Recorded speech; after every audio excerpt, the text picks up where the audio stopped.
안녕하세요. 캔들피그와 김하백의 나불대화 시간입니다.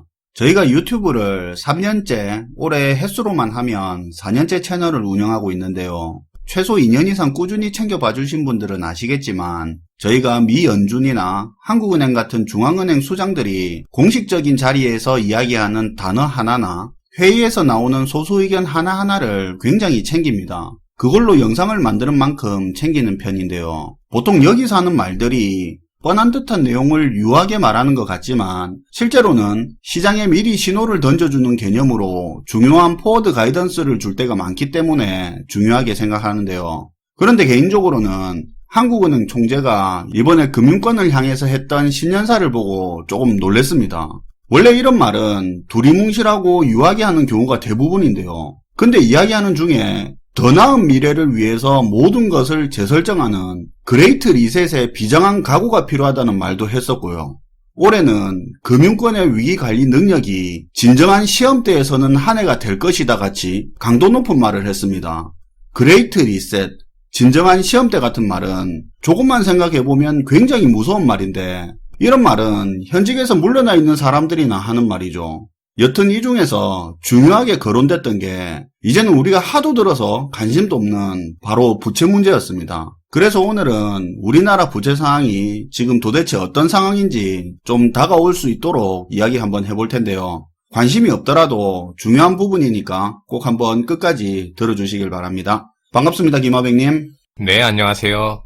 우선 하이먼 민스키라는 한 경제학자가 있는데요. 서브프라임 사태 이후로 확 뜬 사람이죠. 네. 그런데 그 사람이 한 말이 한 나라의 부채 문제가 심각해지면 금융위기를 초래하게 된다고 얘기했습니다. 그리고 이 과정들을 이론으로 정립하게 되는데요. 소위 자산 가격이 오르는 성장기에는 각 경제 주체들이 투자 리스크를 저평가해서, 그러니까 돈을 잃을 가능성을 저평가해서 비이성적인 규모의 돈들이 위험자산으로 쏠리게 된다고 얘기했어요.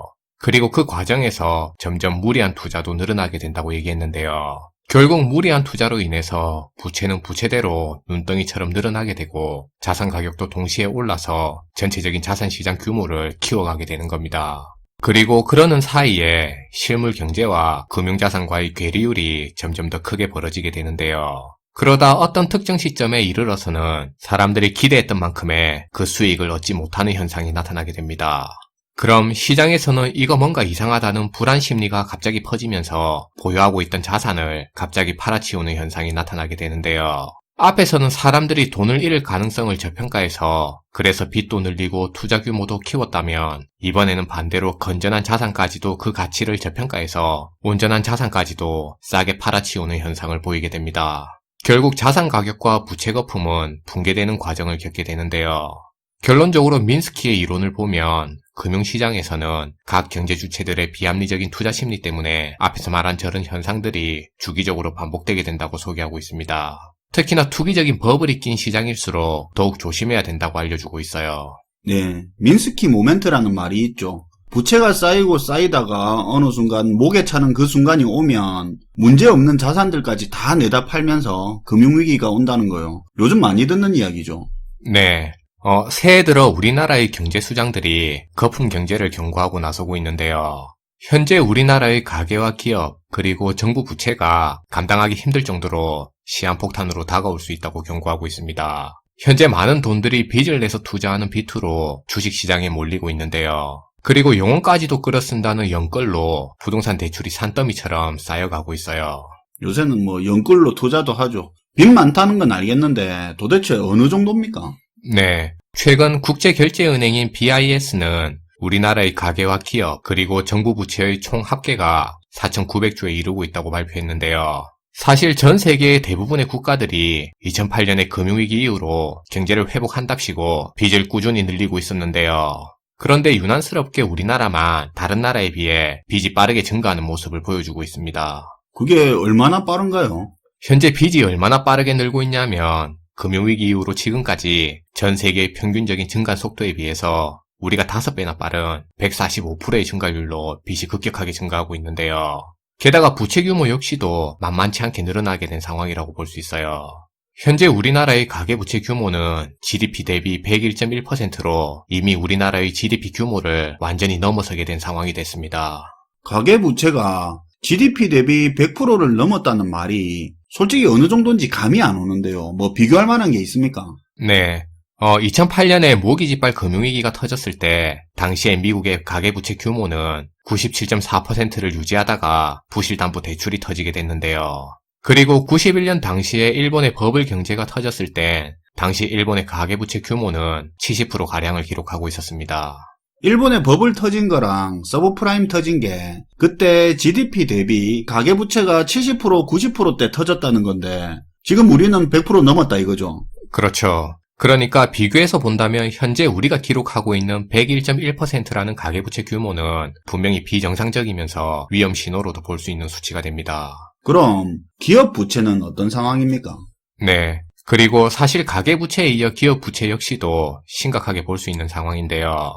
현재 우리나라의 기업 부채 규모는 2112조 7천억으로 앞에서 말한 가계부채의 그 규모보다도 더 높은 수준인 110.1%의 부채 규모를 기록하고 있습니다. 그러니까 이미 가계와 기업 모두에서 GDP를 넘어선 규모로 빚을 많이 지게 된 상황이 됐는데요. 사실 기업 부채 문제야 기업들이 빚을 지더라도 더 많은 돈만 벌 수 있으면 문제가 안 될 수도 있는 부분이에요.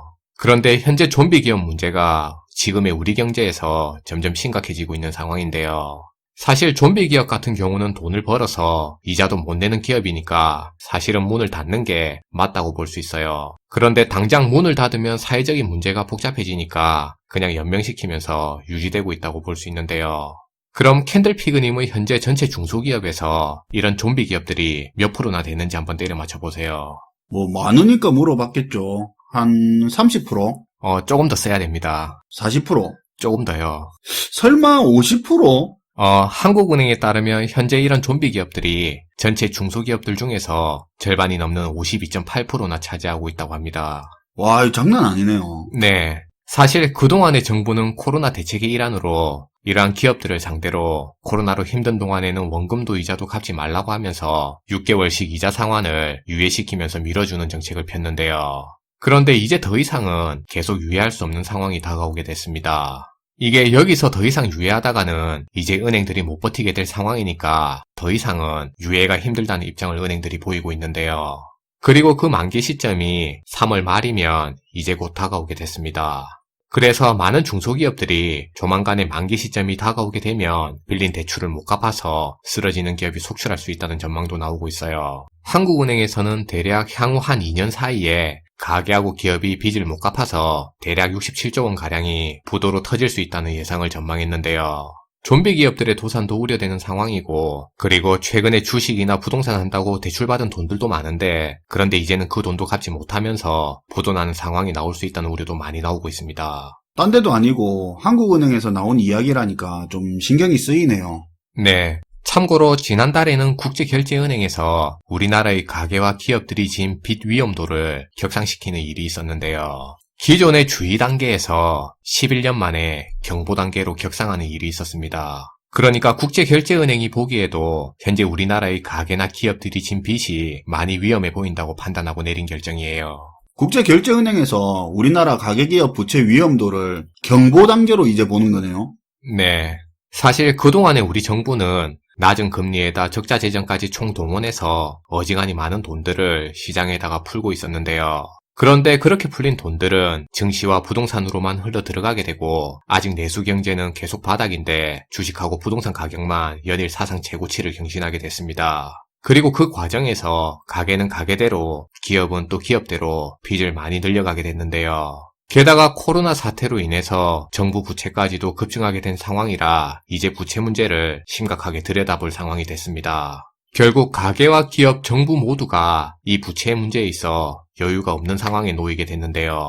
그런데 만약에 여기서 어느 한 경제 주체에서 이 빚 문제가 터지기 시작하게 되면 어차피 전부 다 여유가 없는 상황이니까 연쇄 충격으로 이어질 수 있는 위험에 놓이게 됐습니다. 그래서 한국은행의 이주열 총재는 신년사에서 지금의 거품 경제에 대해서 경고성 멘트를 던지게 되는데요.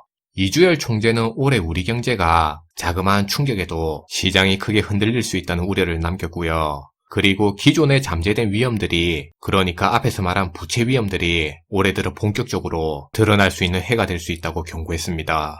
네, 좀 심각하네요. 오늘도 잘 들었습니다, 김화백님. 네, 감사합니다. 부채 문제, 이거 이제 지겹고 내성이 생겨서 관심도 없는데요. 재미없어도 정말 챙겨봐야 되는 중요한 부분입니다. 올해가 경제적으로, 정치적으로, 그리고 한국의 국제관계에서도 굉장히 중요한 한 해로 보이는데요. 재미가 없는 주제라도 중요한 부분은 챙겨서 공유할 테니까 흥미있는 주제가 아니더라도 챙겨서 봐주시길 바라겠습니다. 시청해주셔서 감사합니다. 지금까지 나불대화 시간이었습니다.